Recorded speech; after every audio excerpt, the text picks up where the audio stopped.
অবশেষে গাজা শান্তি চুক্তির প্রথম ধাপ সম্পন্ন হলো বন্দি বিনিময়ের মাধ্যমে। বিষয়টি পুরো পৃথিবীকে কাঁদিয়েছে। ফিলিস্তিনি কেউ কেউ ২০ থেকে ৩০ বছর পরও ফিরেছেন তার আপনজনদের কাছে।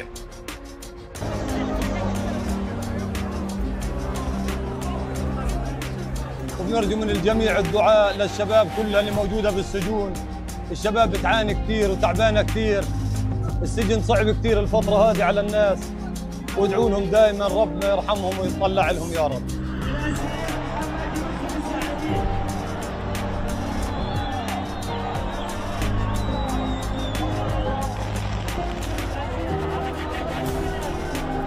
There's almost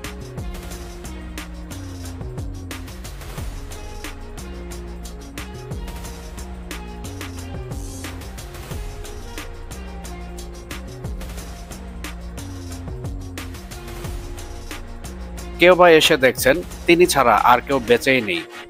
জীবন মরণের এই ধ্বংসাত্মক খেলায় খেই হারিয়েছেন অনেকেই। ধ্বংসস্তূপের মধ্যে আবার শুরু হচ্ছে নতুন জীবনের যাত্রা। এই খবর বিশ্বের অনেক অঞ্চলে আলো ছড়িয়ে দিয়েছে, সেই সাথে জানান দিয়েছে ইসরায়েলের বর্বরতা। একই সঙ্গে ঘটেছে এমন কিছু কাজ যা জনসমক্ষে বলা হয়নি। ষড়যন্ত্রগুলো রয়ে গিয়েছে সবার অগোচরে। কিন্তু আজকের এই ভিডিওতে আপনারা দেখবেন গাজা যুদ্ধের পেছনে গোপন বিষয়গুলো কি কি, এবং ৬টি আরব রাষ্ট্র কিভাবে ইসরায়েলের সঙ্গে গোপনে সহযোগিতা করেছে। তাই ভিডিও শুরু থেকে শেষ পর্যন্ত আমাদের সাথেই থাকবেন।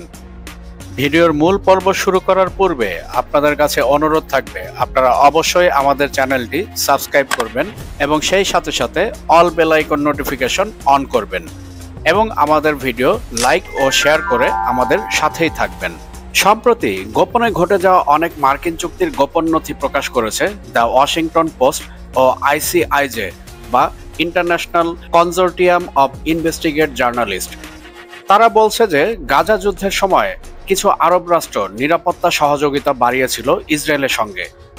সেই নথিগুলো বলে যে এই গোপন কাঠামোর নাম রিজিওনাল সিকিউরিটি কনস্ট্রাক্ট এবং এটি মার্কিন সেনা কমান্ড সেন্টিকম দ্বারা সমন্বিত ছিল। নথিগুলো ২০২২ সাল থেকে ২০২৫ সাল পর্যন্ত বিভিন্ন পরিকল্পনা ও বৈঠকগুলোর ডকুমেন্টস প্রকাশ করেছে। এখন কথা হচ্ছে কোন আরব দেশগুলো অংশ নিয়েছিল এবং তাদের কার্যক্রম কি ছিল। প্রকাশ করা গোপন নথি বলছে যে অন্তত ৬টি আরব দেশ অংশগ্রহণ করেছে: সৌদি আরব, মিশর, জর্ডান, কাতার, সংযুক্ত আরব আমিরাত ও বাহরাইন। নথিতে বলা হয়েছে কুয়েত ও ওমানকে সম্ভাব্য অংশীদার হিসেবে বিবেচনা করা হয়েছিল, অর্থাৎ তারা ভবিষ্যতে অংশ নিতে পারে বলেও উল্লেখ ছিল। এবার চলুন দেখে নেই কোন কোন দেশের কি কি ভূমিকা ছিল। প্রথমে আসি কাতার। ২০২৪ সালের মে মাসে আল উদেদ এয়ারবেসে একটি গোপন সম্মেলন হয়েছিল যেখানে ৪টি আরব দেশ এবং ইসরায়েল অংশ নিয়েছিল। আর আপনারা সবাই জানেন কাতারের এই বিমান ঘাঁটিটি মধ্যপ্রাচ্যের সবচাইতে বড় ঘাঁটি। সৌদি আরব সাধারণত গোয়েন্দা তথ্য বিনিময় ও নিরাপত্তা পরিকল্পনায় অংশ নিয়েছে। মিশর সীমান্ত নিয়ন্ত্রণ ও নিরাপত্তা সমন্বয়ে যুক্ত ছিল। মিশরের ভৌগোলিক গুরুত্ব বিবেচনায় লেখা হয়েছে। জর্ডানের ভূমিকা ছিল একদমই সীমিত, কারণ তাদের জনমতের ইসরায়েল বিরোধী প্রভাব অনেক বেশি। ইউনাইটেড আরব আমিরাত প্রযুক্তি অংশগ্রহণ ও সমন্বয়ে পুরোপুরি সংযুক্ত, সেই সাথে ইসরায়েলের সাথে বাণিজ্য চুক্তিও রয়েছে আরব আমিরাতের। বাহরাইন রাডার ও সেন্সর তথ্য বিনিময়ে যুক্ত ছিল। এবার চলুন আমরা একটু জেনে নেই সহযোগিতার ধরন এবং কি কি বিনিময় হয়েছে সেগুলো নিয়ে। প্রথমত, রাডার ও সেন্সর ডেটা শেয়ারিং। অংশগ্রহণকারী দেশগুলোর রাডার ও সেন্সর তথ্য যুক্ত করা হয়েছে গতির সাথে, যাতে তারা একটি একক নেটওয়ার্ক হিসেবে কাজ করতে পারে। ইন্টেলিজেন্স বা গোয়েন্দা তথ্য বিনিময়। গোপন তথ্য একে অপরের সঙ্গে ভাগ করা হয়েছে, বিশেষ করে ইরান ও তার প্রক্সি গোষ্ঠীর হুমকি সম্পর্কে। অর্থাৎ আরব এর এই ৬ দেশ ইরানের বিরুদ্ধে কাজ করছে ইসরায়েল এবং আমেরিকার সাথে। ইরানের যাবতীয় তথ্য ইসরায়েল ও আমেরিকার সাথে তারা শেয়ার করবে।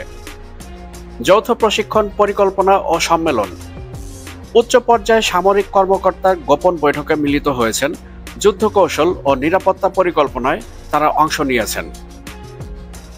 সাইবার সেন্টার ও তথ্য সংহতকরণ পরিকল্পনা। ভবিষ্যতের কর্মসূচিতে একটি combined Middle East cyber centre ও ইনফরমেশন ফিউশন সেন্টার গড়ে তোলার পরিকল্পনা ছিল। এছাড়াও সুরক্ষা সরঞ্জাম সংযুক্তকরণ। অংশীদার দেশগুলির রাডার ও সেন্সর ডেটাকে যুক্ত করা হয়েছে সেন্টিকম সিস্টেমের সঙ্গে, যা ইসরায়েল ও আমেরিকার সঙ্গে অপারেশনাল সমন্বয় সম্ভব করে। নথিতে বলা হয়েছে অংশীদার দেশগুলোর মধ্যে দুইটি দেশ সরাসরি একটি ইউএস বিমান বাহিনীর স্কোয়াড্রনকে গোয়েন্দা তথ্য শেয়ার করেছে। মিডিয়া উপস্থিতি থেকে সম্পূর্ণভাবে হাইড করার জন্য এবং কনফিডেন্সিয়াল রাখা হয়েছিল। এবার আসি শান্তি চুক্তি ও বন্দি বিনিময় ও বর্তমান অবস্থা নিয়ে। প্রকাশ পাওয়া নথি ও সংবাদ অনুযায়ী গাজা ও হামাস এবং ইসরায়েলের মধ্যে একটি শান্তি কাঠামোর প্রথম ধাপ মিলেছে, যেখানে বন্দি মুক্তি এবং গাজা থেকে ইসরায়েলি সৈন্য আংশিক প্রত্যাহার বিষয়ে আলোচনা হয়েছে। সংবাদে আরও বলা হয়েছে মার্কিন কর্মকর্তারা ঘোষণা দিয়েছেন যে তারা 200 জন মার্কিন সেনা ইসরায়েলে প্রেরণ করবে গাজার শান্তি ব্যবস্থাপনায় সহায়তা করার জন্য। অংশীদার আরব দেশগুলোর একাংশ এই নিরাপত্তা সমন্বয়ে অংশ নেবে বলে প্রস্তুতি নিচ্ছে। তবে কিছু উত্তেজনা সৃষ্টি হয়েছে, যেমন ইসরায়েল 2025 সালের সেপ্টেম্বরে কাতারে বিমান হামলা চালায়, যা অংশীদারিত্বের মধ্যে সংকট সৃষ্টি করেছে। যদি এই গোপন সমন্বয় প্রকাশ পায়, অংশীদার রাষ্ট্রগুলোর জন্য জনমতের আস্থা ক্ষুণ্ণ হতে পারে। ফিলিস্তিনি ও আন্তর্জাতিক মানবাধিকার সংগঠন কঠোর প্রতিক্রিয়া দেখাতে পারে। গোপন নেটওয়ার্কের একটি সামান্যতম ভুল বা ত্রুটি বা সংঘাত পুরো সমঝোতাকে ধসিয়ে দিতে পারে। অংশীদার রাষ্ট্রগুলো রাজনৈতিক ও নীতিগত দ্বন্দ্বের দিকে যেতে পারে, কারণ জনমতের চাপে তারা নীতিগতভাবে ব্যাহত হতে পারে। ইরান ও তার প্রক্সি গোষ্ঠীগুলো এই সমন্বয়কে প্রতিরোধ ও হুমকি হিসেবে দেখতে পারে, যা আরও উত্তেজনা সৃষ্টি করতে পারে। শান্তি ঘোষণা ও বন্দি বিনিময় হলেও সেই আলোচনার পেছনে কাজ করেছে রিজিওনাল সিকিউরিটি কনস্ট্রাক্ট নামে এই গোপন নিরাপত্তা কাঠামো। এখানে 6টি আরব দেশ ইসরায়েলের সঙ্গে মিলে রাডার তথ্য শেয়ার করেছে, ইন্টেলিজেন্স এর গোপন তথ্য বিনিময় হয়েছে, যুদ্ধকৌশল পরিকল্পনায় যুক্ত হয়েছে। এই গোপন নেটওয়ার্কই হচ্ছে সেই দৃশ্যপট যার কথা সাধারণ মানুষদের থেকে লুকিয়ে রাখা হয়েছিল। কিন্তু প্রশ্ন হচ্ছে, আমেরিকা এই গোপন নথি কেন এখন ফাঁস করলো? এর উত্তর অবশ্যই আপনারা কমেন্টে জানাবেন। মোটামুটি এই ছিল গাজার যুদ্ধে ছড়ানো একটি গোপন বাস্তবতা, শান্তি চুক্তি ও বন্দি বিনিময়ের পেছনে পার্শ্ব মঞ্চে কাজ করা রাষ্ট্রগুলোর গোপন সমন্বয়। তথ্য বলছে একসঙ্গে কাজ হয়েছে রাডার, ইন্টেলিজেন্স ও পরিকল্পনা নিয়ে। প্রশ্ন হলো, শান্তি কি সত্যি শান্তি, নাকি শান্তির নামে একটি কূটনৈতিক নাটক চলছে? বন্ধুগণ, আপনাদের মূল্যবান মতামত অবশ্যই কমেন্টের মাধ্যমে আমাদেরকে জানাবেন। ভিডিও শেষ করার পূর্বে আপনাদের কাছে অনুরোধ থাকবে আপনারা অবশ্যই আমাদের চ্যানেলটি সাবস্ক্রাইব করবেন এবং সেই সাথে সাথে all bell icon notification on করবেন এবং আমাদের ভিডিও লাইক এবং শেয়ার করে আমাদের সাথেই থাকবেন।